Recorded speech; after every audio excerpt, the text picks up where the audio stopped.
Well, he told me he had to go back and get some rubbers out of the trunk. He said, don't worry, I'm going to go get some rubbers out of the trunk. I'm going to go get a sleeping bag and a yellow blanket. I mean, eventually it was yellow, a blanket. And he was going to put it in the front seat so he wouldn't get anything on the car seat. And so then he came back. Oh, well, wait a minute. I was undressing then, and I took my bag, I put it over near the hump here, and I started to take off my jeans and stuff, and by the time I was starting to take off my jeans and everything, he came back. I was half undressed, and I was putting my stuff in the back seat. And then I said to him, I helped rearrange the sleeping bag and everything on the seat. I went and took a leak and everything. And then I said to him, well, this ain't fair. I said, we agreed to pound. Both of us get nude. I'm the only one nude. And he turned down the dome light and he said, not bad. And I said, well, I don't know, because I've got a lot of stretch marks in the beer belly and everything. And I think otherwise sometimes. And then he had this kind of smirk on his face. He said, you'll do, and turns off the dome light. Was he mad? Huh? Was he mad at you for asking him to take his clothes off? Yeah, I didn't ask him to take his... I haven't asked him yet. I'm starting to now, but okay. I haven't even asked him yet. Okay. And that's the next thing I asked him. I said, well, Richard, why don't you take off your clothes and let's get started because it's cold in here. Because it was really cold outside. And he rolled down his window and he said, yeah, it is cold. I love cold weather. And all this wind, because it was windy out, all this wind's blowing in. So I said, hey, Richard, why don't you close the window, man? It's cold, man. And so he's ignoring me, and he started acting like he was unbuckling his pants and unzipping his pants. And he said, what if I told you I don't have enough money? And I'm telling you, I don't really care. I was really just doing this to pass time, but I wasn't going to do it for free. I gotta definitely have to make something out of it because I've got somebody at home I can get my sex from if I need it. I mean, you know what I'm saying. Okay. So, anyways, I said, how much have you got? And he said, I've only got a little for breakfast and some for gas. And I said, Richard, no way. I said, I'm not here for my health. I said, we made an agreement, and I'm sorry, but I guess we're going to have to just call this off. Because he's acting like he don't have any money. So I turned around and I had my clothes on top of some boxes or something that were in the back, something there. I can't remember exactly, but they were on something. And I started to grab them. And as I started to grab my clothes, I saw him coming toward me. And since I was going to turn to look at him, and before I even got a chance to turn to look at him, he whipped a cord around my neck and pulled me toward him. Okay. Had you told him at that point, I'm not going to have sex with you? Had you said no? Yes, I told him no way. I said, I'm not here for my health, no way. We're going to have to call this off then. Tell us what happened after you filled out the program. Okay, I'm going to tell you right now, I'm really nervous, and I'm really getting pretty shy and embarrassed, and this is hard for me, so just bear with me.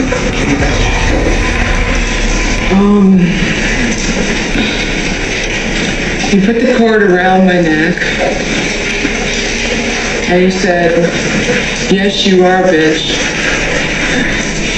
He said, you're going to do everything I tell you to do. And if you don't, I'll kill you right now. And I'll fuck you after. Just like the other sluts I've done.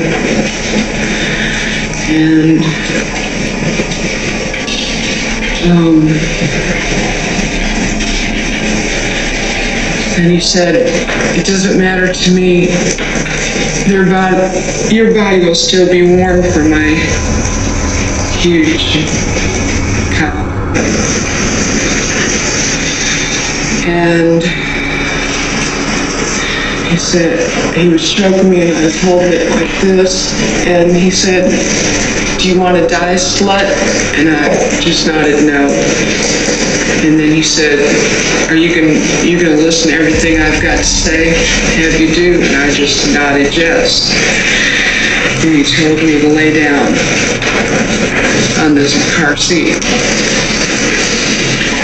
So when he told me to lay down, he told me to give me my hands. And so I gave him I had to lift up my hands like this, and he tied my hands and he tied me to the steering wheel. Where is he in relation to you at this point? He's sitting in the driver's seat. Is he behind you? I'm laid down like this, with my feet near the window. And And then what happened?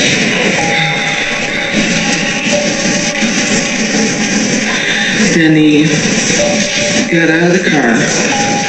He told me to slide up and get comfortable because he's going to see how much meat he can pound in my ass. So he walked around from the driver's seat to the passenger side and opened the door. He started to undress and he's throwing his clothes on the floor. And this is very embarrassing for me. So he got in, and then he lifted my legs all the way up, where my feet are near the window. Okay, what happened next? Then he began to start having anal sex. Okay. And he's doing this very violent manner, movement. And then I don't know if he came climax. I talk street talk, so I don't know if he did that.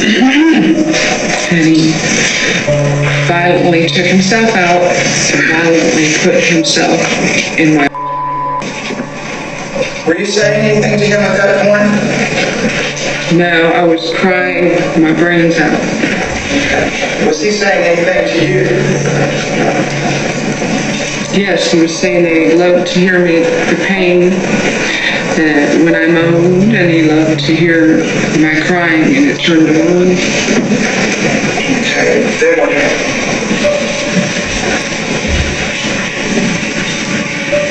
Then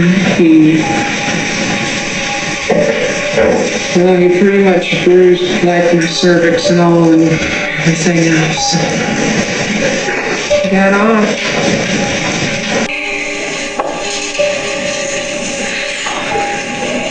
So he put his clothes on the hood of the car. He had the door open.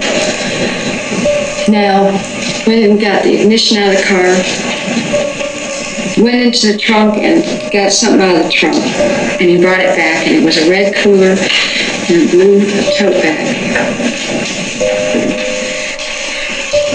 So, anyway, in this red cooler was 2-liter bottles. I think they were Pepsi. I don't know, but they were 2 big bottles full of water, I think. The tote bag had a maroon large towel, something like a white or yellow towel. I was turning my head to see what he was doing. I was tied to the steering wheel, and he was straining my neck, so sometimes I had to put my head back down because I couldn't turn it all the way to see what he was doing. And at one time I asked him, I said, "What are you doing?" He said, "I'm full of surprises, honey, for you tonight." And I turned my head, kept watching, and the dome light was on, so this is how I saw what was coming out of the bag. And then there was bar soap, toothbrush, rubbing alcohol, and a bottle of Visine. So then he took the bottle of rubbing alcohol and the bottle of Visine, he put it in front of my face, and he said, "This is what this is." And I'm like, what? You know, and he takes the Visine bottle and he puts it on the front of the dash, and he takes the rubbing alcohol and puts it with his other stuff. And this guy begins to take a bath because he had blood all over his penis. And with some other jazz, which I don't think I should say. By taking a bath, do you mean he was cleaning himself? He began to take a bath using this water in the bottle. He put rubbing alcohol, I guess. I don't know if it was rubbing alcohol or what, but later he just poured it all over himself, and he was saying that the last sluts he had, he thought were full of diseases, and he always had to clean himself. What happened next? So he's cleaned himself, blowing me away. And I said to myself, I think this guy is going to kill me. He's going to get rid of me. Or I don't know what he's going to do, dissect me or something. I don't know what he's got in this bag. Like, he's strange. He is totally weird. So he gets everything. He gets done cleaning. He puts his clothes back on. He gets the cooler, brings it back to the trunk, puts everything in the tote bag, leaves it there. He goes around the passenger side. He grabs the bottle of Visine from the dashboard. He goes around the passenger side, and he says, "This is one of my surprises." Oh Lord, my ears are ringing, and I'm just a little. Put your hair down for a second. You can wait. Okay.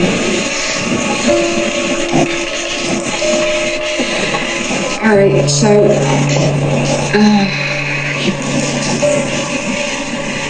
he takes the Visine and he lifts up my legs and he puts what turns out to be rubbing alcohol in the Visine bottle, and he sticks some of my rectum area. And that really hurt really bad because he tore me up for a while. And then he put some in my vagina, which really hurt bad.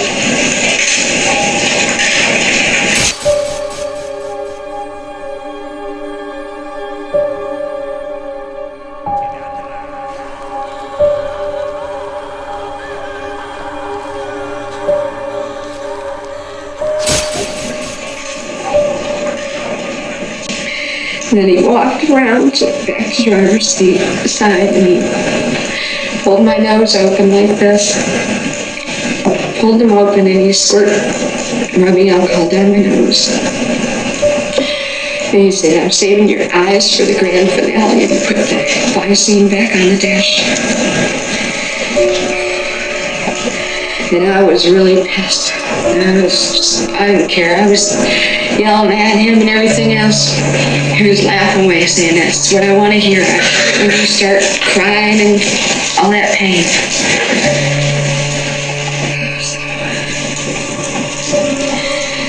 Then he put it there, and there was a few more items on the car. He put it back in the tote bag. Then he put the tote bag back in the trunk. Closed the trunk. Came back, he had this gray radio, a square gray radio with 2 speakers on it. Went into the back of the seat, got the gray radio.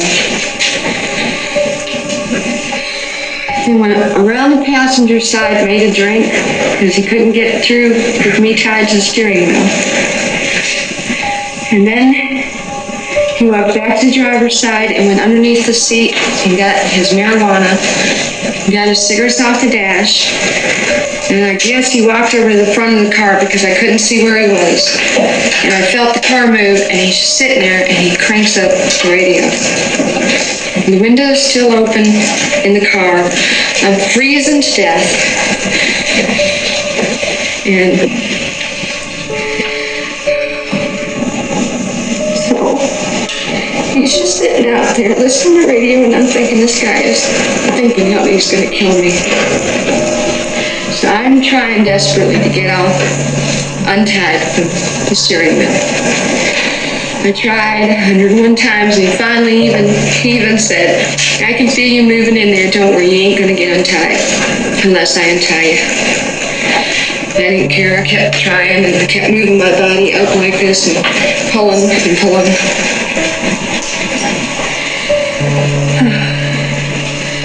So finally he came back. After about an hour, it must have been an hour or so, it seemed like the longest time. And he said, finally the cold weather got to me, do you believe it? I'm getting in. So I'm thinking, how is he going to get in? I'm here, tied to the steering wheel, how can he get in? And he said, I'm going to untie you.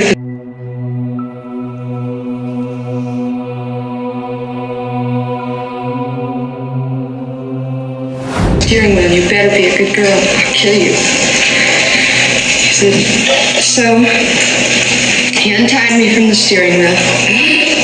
He untied me and put the rope around my neck and held it like a leash around my neck. Told me to move over so he could move in. So he moved over. I moved over. And he moved in. And then closed the door. And he's still saying all kinds of jazz about what he wants to do. So then he told me to turn toward him, lay down, and spread my legs. He has all of his clothes on. I guess he's just going to unzip himself, I don't know. Were you saying anything to him, Lee? I didn't say nothing. I was scared. Okay, so then what happened? I may have said something sardonic to him, like, why you still got your clothes on? Why don't you take your clothes off like you did before? Something. I don't know. I don't recall. I may have. I don't know.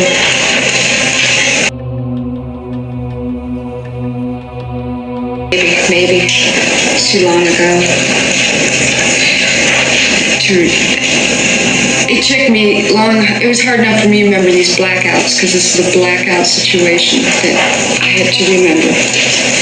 So I don't recall every incident, every word and all that. That's hard for me to remember. I'm trying to hard best to remember everything he did say.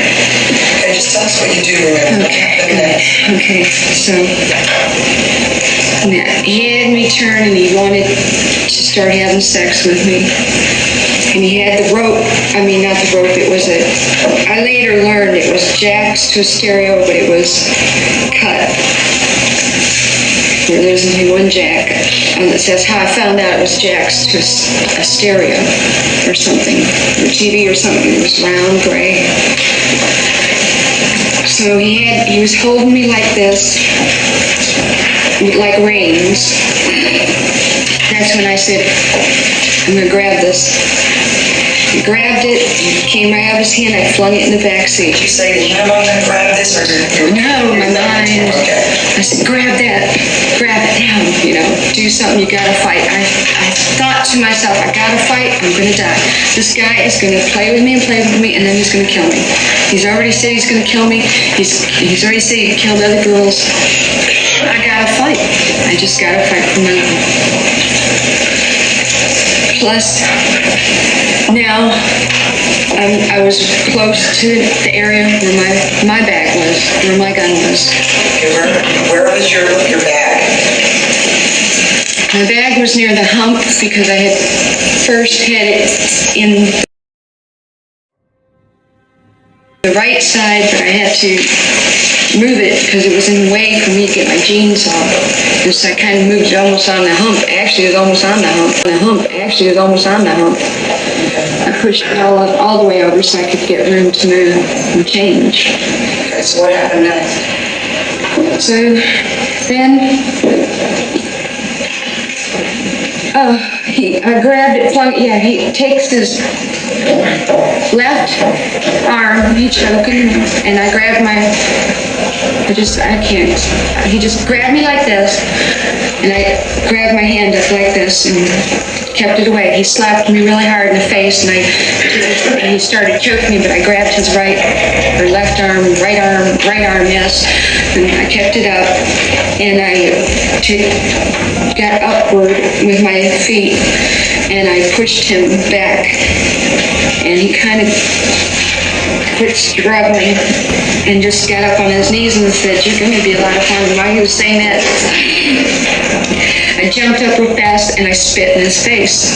And he said, "You're a dead bitch, you're dead." And he's wiping his eyes. And I laid down real quick and I grabbed my bag. And he was starting to come for me when I grabbed my bag and whipped my pistol out toward him. And he was coming toward me with his right arm, I believe. And I shot immediately, and I think I shot twice, as fast as I could.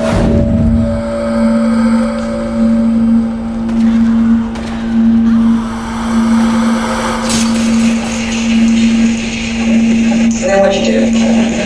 And he started coming at me again, and I shot. He stopped. I kind of pushed him away from me, and he kind of sat up on the driver's seat. I hurried, opened the passenger door, ran around the driver's side, opened the door real fast, looked at him, and he started to come out, and I said, "Don't come out. Don't come near me. I'll have to shoot you again," or something like that. "Don't make me have to shoot you again," or something like that. He just started coming at me, and I shot, and I don't know where I shot him. I just shot him, and he fell on the ground. And then I pulled him away from the car. You want to hear the rest? What happened? What happened after you shot him the last time? I stood there and looked at him and thought what I'm going to do with the car, and I said, I got to drag him away from the car because he's near the car. I'm going to run him over if I don't move him.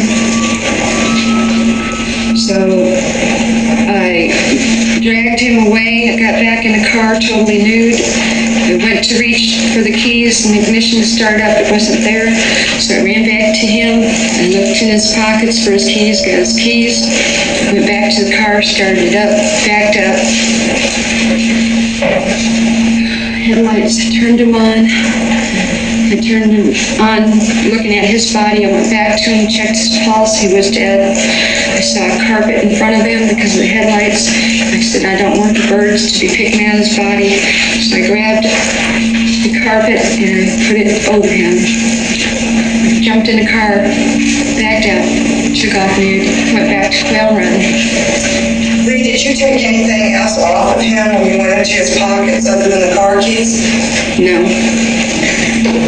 So you went back to Quail Run? Yes. Why did you go back over to Quail Run? Because I was totally nude and I had to get dressed, and I also had to get my senses together. I was totally crying, shaking, totally scared out of my mind, and I had to change. I had to get on my clothes and everything. And then when I got there, I realized that I had a little bit of blood on me and stuff, so I went into the trunk and got out the stuff he took out, and I started cleaning myself like he did. And then I put my clothes back on, and then I took all the stuff that was in the car and threw it on the floorboard, and I took all my stuff and put it on the seat, and just sat there wondering what to do, drinking a beer and thinking, what am I going to do? Just didn't know what I was going to do. And I said, I'm going to have to lay low. I don't know what I'm going to do, man. I can't get out. I'm going to have to drop this car off, whatever. When I saw the radar detector, I said, I'll keep it to pawn it off for food or whatever, because I'm not going to be able to get out on the road now. I'm scared they're gonna find his body. I've gotta go and hurry up and dump.